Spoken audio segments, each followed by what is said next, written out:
Hello friends, welcome to my YouTube channel. So today in this video I am going to show you how to set an alarm in this device.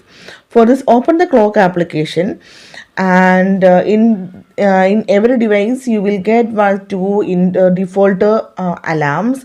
So to create the new alarm, tap on the option plus button. So here you can see you can set the time. Okay, so before that let me show you something. So if you want to change the alarm name, then you can change the alarm name here.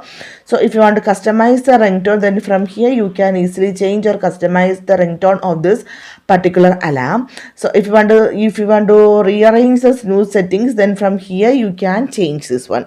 So simply here I am going to set the time for the alarm. So here you can see now the time is 7:51. So here I am going to change the time to 7:52 p.m. Tap on done.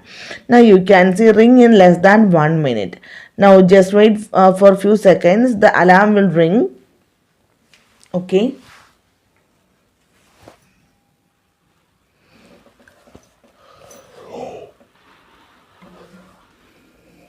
You can see the alarm is ringing.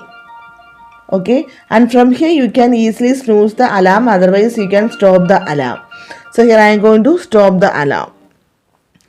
So simply in this way you can set the alarm in this device. So hope you guys enjoyed this video. Thank you for watching. Thank you. Bye bye.